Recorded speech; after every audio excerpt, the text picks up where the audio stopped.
Hello and welcome to part 10 of Didz Plays Prussia. West Prussia has been liberated. What we'll do now is deal with the invasion of Saxony. This is a little bit more straightforward in that we don't have to worry about anyone else involved in this.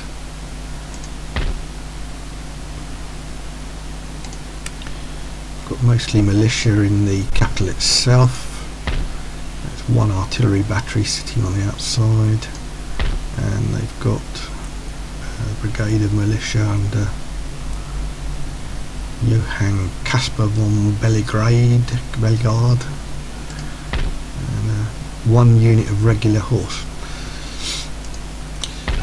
So I'm going to attack this artillery battery first with my full force. The thing to watch out for when you attack artillery batteries is that when they've got these little spikes around them, they're going to be in a fortification on the battlefield, but the AI always tends to put them in the centre of the battlefield, facing directly forwards. So when you deploy, it's worth deploying to one flank or the other, because you find out that half the time they can't even fire. So anyway, here we go.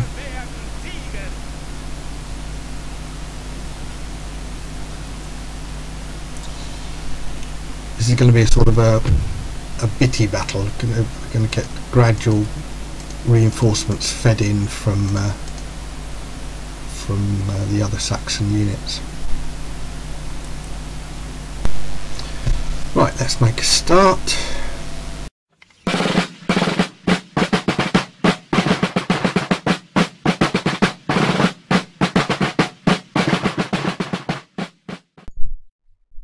Here we are on the battlefield, and as you can see, my predictions proved correct, and the Saxon artillery redoubt is positioned in the centre of the battlefield, directly facing the centre of the Prussian deployment zone.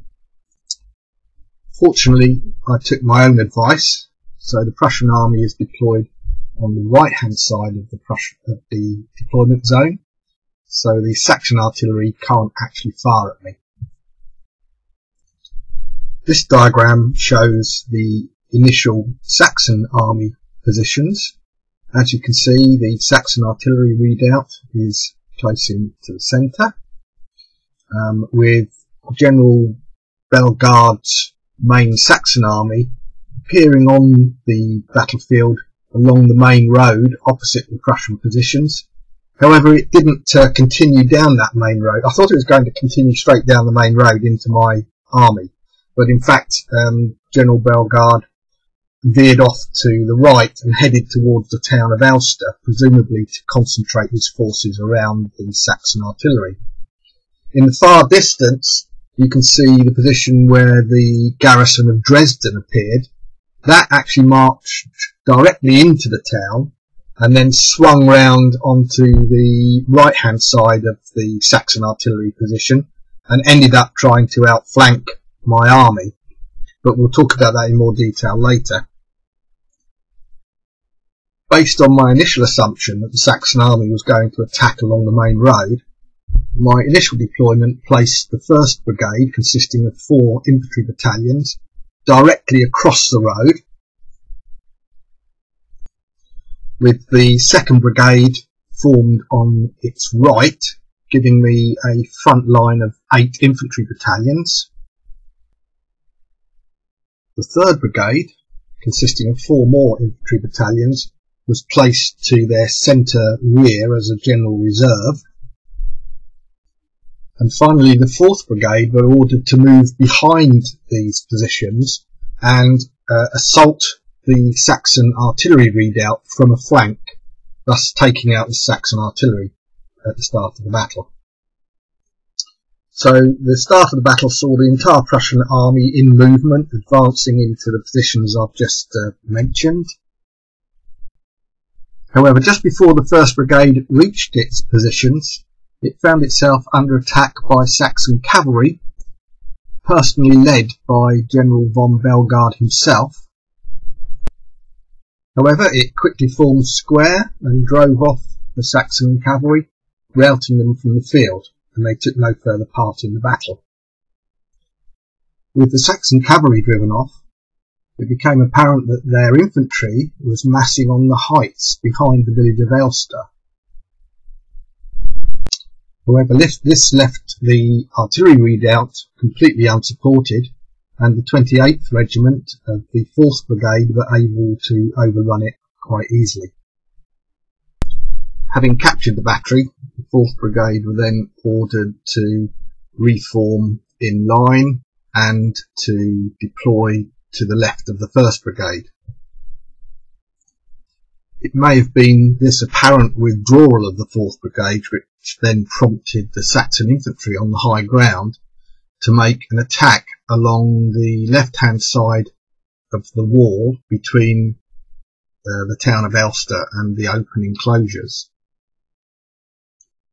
With the full weight of the Saxon infantry now being directed at the position of the 4th Brigade, the 1st Brigade were ordered to advance right shoulders forward in order to provide enfilade fire support to the 4th Brigade's right flank.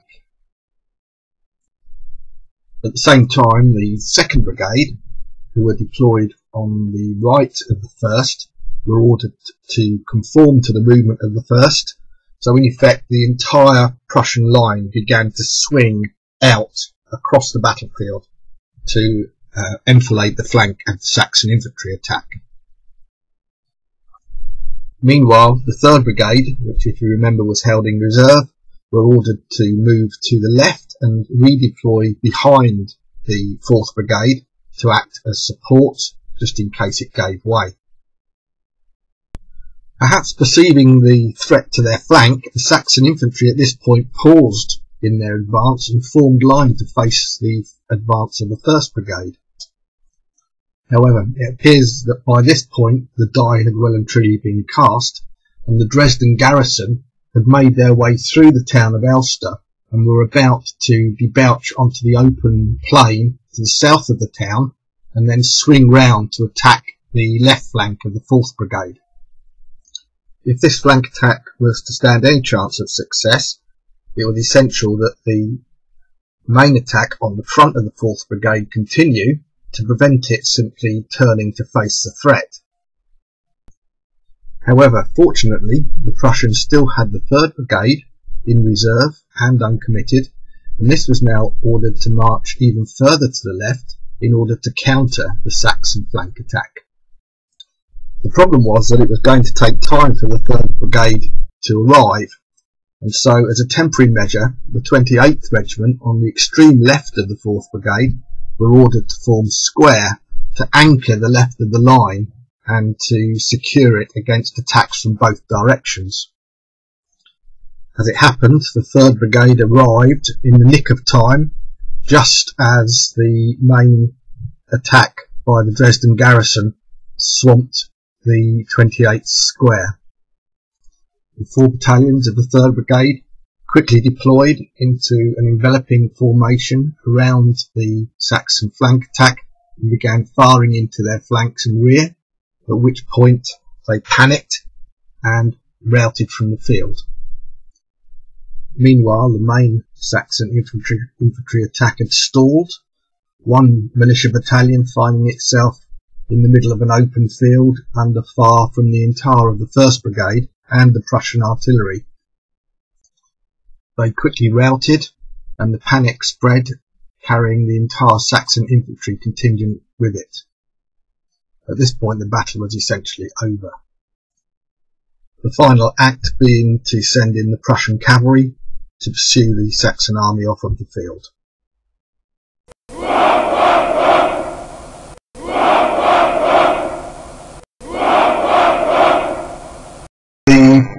Saxon army effectively destroyed. Hopefully we can simply march into Dresden, which is now undefended, and capture it without any further trouble, thus ending the war. And that's not going to happen unless they surrender. We demand their surrender. No. Okay, so they're determined to put up a fight, but it's not really going to be much of a fight because they're mostly civilians. So I'm not even going to fight this battle. I'm going to see if I can auto-resolve it and get it out of the way. Not much of a challenge really in fighting a load of civilians. And we get a victory without any trouble.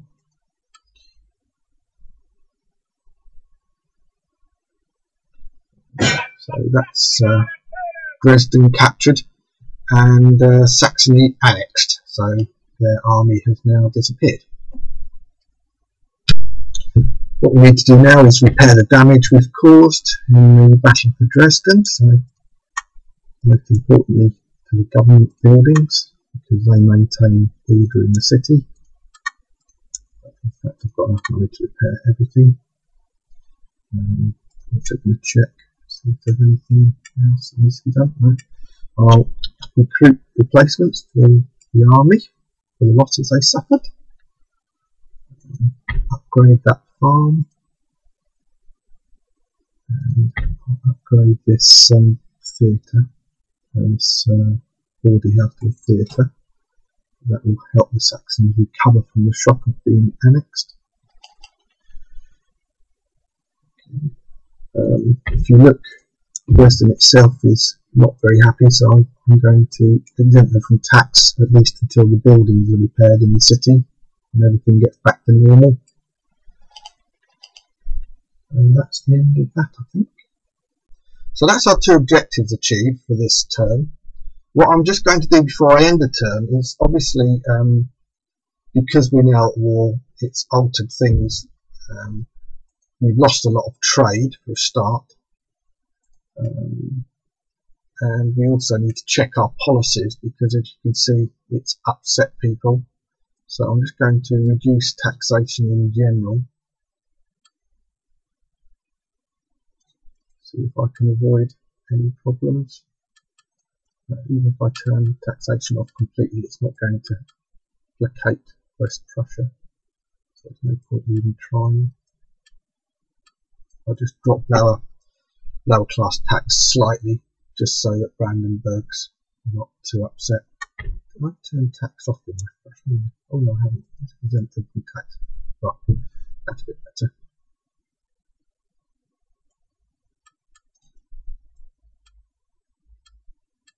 Even if I don't tax them anything, they're not going to make, it's not going to make any difference. Right, so that's taxation adjusted. The other thing worth checking just before the end of the turn is to go back into the diplomacy panel. Just as a matter of principle, I'm going to offer Poland peace, because I've achieved what I wanted to achieve. But they're not going to accept that, fair enough. What I am going to do is just see if I can enter into some fresh trade, because I've lost some trade as a result of the war. So I'll see if I can enter into a trade agreement with Bavaria. Yep, they're happy to enter into a trade agreement. So I'm just trying to make up some of the lost income here, really. Westphalia is available to offer trade to. They want a military alliance, but they're prepared to give me 650 gold for it.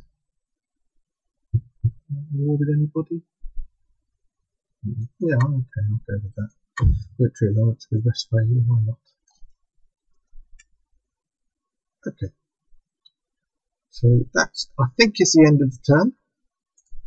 I don't think there's much else to do now. So, on to the winter of 1704.